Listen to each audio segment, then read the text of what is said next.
The day 17-year-old Alara Voss stopped believing in tomorrow, the sun was shining brighter than it had in weeks. Outside the enormous glass windows of her father's estate, gardeners trimmed roses, cars moved along the private driveway, and birds crossed the clear blue sky. Everything looked alive. Everything except Alara.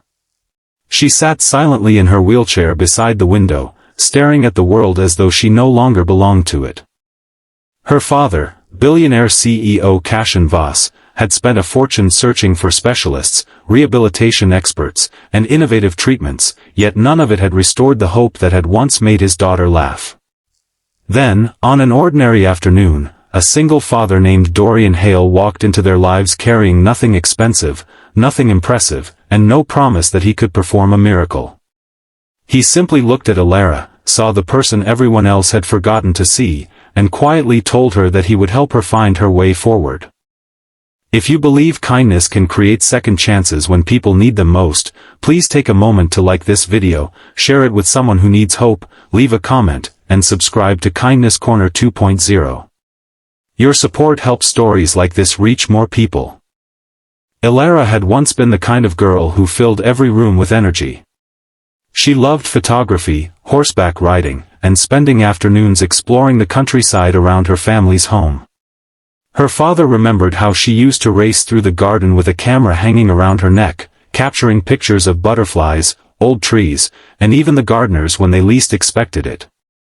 But everything changed after an accident the previous year left her unable to use her legs normally.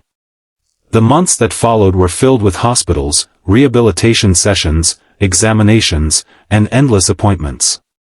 Cashin tried everything money could buy. He hired respected specialists and renovated an entire section of the estate into a private rehabilitation center. Yet every new attempt seemed to bring Alara another disappointment. Eventually, she stopped asking when she might improve. Then she stopped asking for anything at all. Cashin believed he was protecting his daughter by giving her everything. But he slowly realized that expensive equipment could not give her back something far more important, the feeling that her life still had meaning. Alara refused invitations from friends. She stopped touching her camera. She kept the curtains closed even during the day. The doctors encouraged patience, but patience was difficult when every morning felt exactly like the morning before. Cashin often stood outside her bedroom, wanting to say something comforting, only to discover that he had no words powerful enough to reach her. He could negotiate billion-dollar contracts without hesitation, yet he could not convince his own daughter that tomorrow was worth seeing. Across town, Dorian Hale lived a very different life. He was 38, a single father raising his 10-year-old son, Micah, in a modest house near the edge of the city. Dorian had once worked in construction management, but after becoming a father, he had chosen work that allowed him to be home more often. He repaired mobility equipment, built custom ramps, adjusted chairs, and helped families make their homes easier to navigate. He wasn't famous, wealthy, or connected to powerful people. What he possessed was experience, patience, and an understanding of what it meant to rebuild life one small step at a time. Dorian knew about discouragement because he had watched his own son struggle after a childhood injury. Micah had eventually recovered, but during those difficult months, Dorian learned something that stayed with him.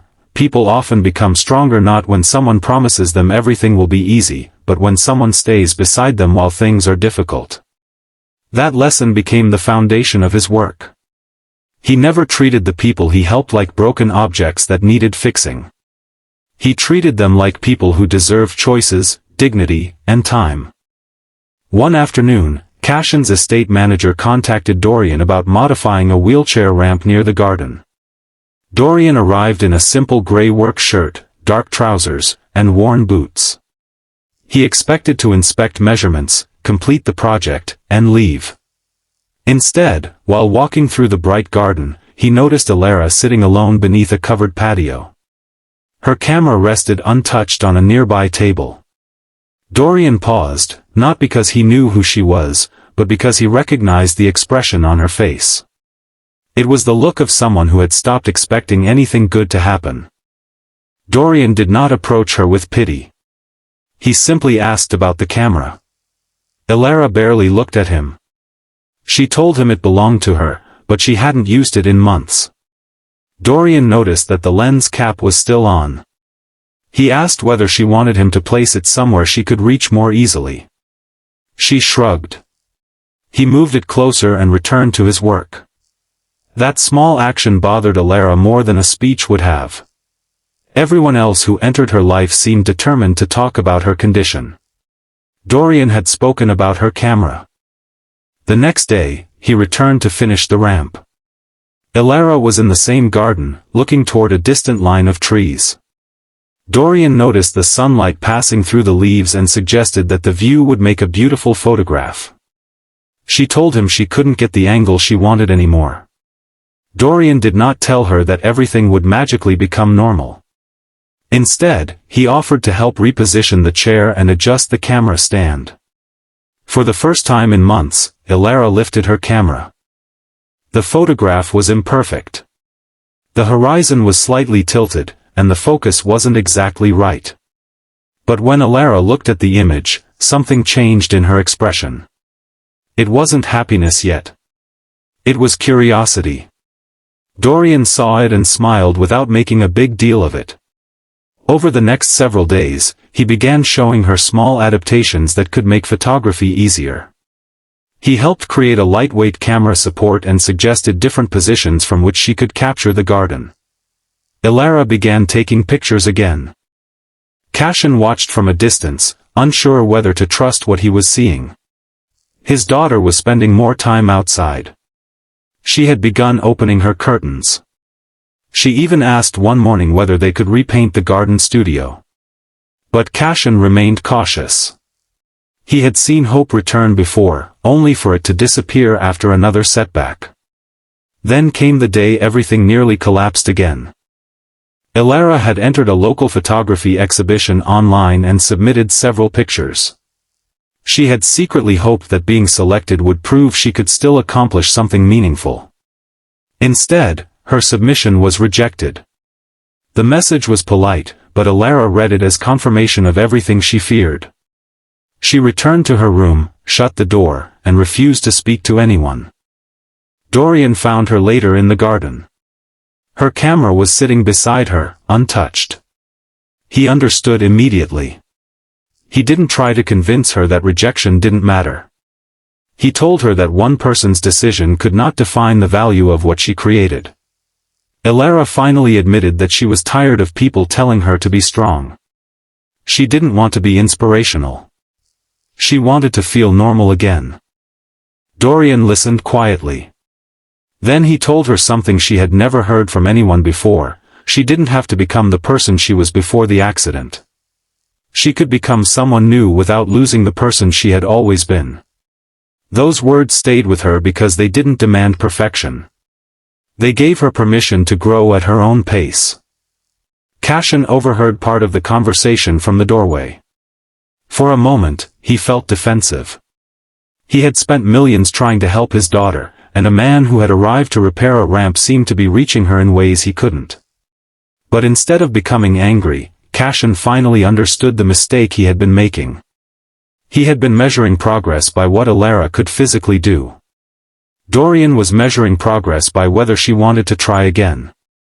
Weeks passed. Elara began photographing the estate, then the neighborhood, and eventually the city. Dorian helped her create a small online collection called Still Here, featuring ordinary moments people often overlooked: a child laughing beside a fountain, an elderly man feeding birds, a baker opening a shop at sunrise, and sunlight falling across an empty park bench. The photographs weren't about disability. They were about life continuing in unexpected ways. Then Cashin received an unexpected invitation. A major community art center wanted to display Elara's photographs as part of an exhibition celebrating resilience and everyday stories. Elara was terrified. She almost refused. But this time, she didn't hide behind closed curtains. She asked Dorian to help her prepare. On the morning of the exhibition, bright daylight poured through the glass entrance of the art center. Elara arrived with her father and Dorian beside her. Her photographs covered the walls. Visitors stopped to study them, not because they felt sorry for her, but because the images made them feel something. One photograph showed an elderly gardener's hands resting gently on a flower pot.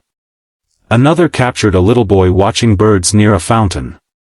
The final photograph showed an open road stretching toward a clear horizon. Cashin stood before that final photograph with tears in his eyes. He realized that his daughter had not returned to the life she once had. She had built another one. Ilara turned toward Dorian and thanked him for helping her. Dorian simply reminded her that he had opened a few doors, but she had been the one brave enough to walk through them. Micah, who had come to the exhibition with his father, proudly showed Ilara a small handmade frame he had built for one of her photographs. She laughed when she saw it, and Cashin realized how long it had been since he had heard that sound. Months later, Cashin changed more than the house. He changed the way he thought. He stopped making every decision for Ilara and started asking what she wanted.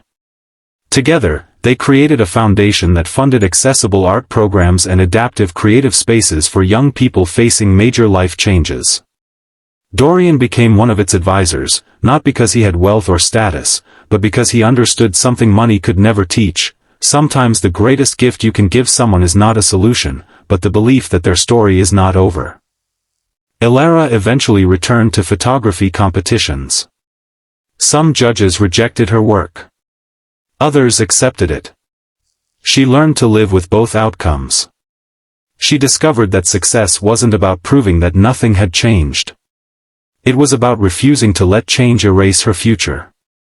And every time she felt discouraged, she remembered the afternoon when a man she barely knew had looked at her camera instead of her wheelchair and reminded her that there were still pictures waiting to be taken. If this story touched your heart, please like the video, share it with someone who could use a little hope, and subscribe to Kindness Corner 2.0.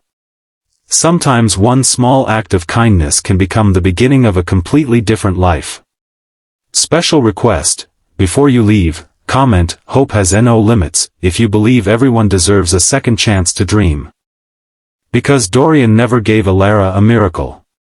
He gave her something more realistic and, in many ways, more powerful.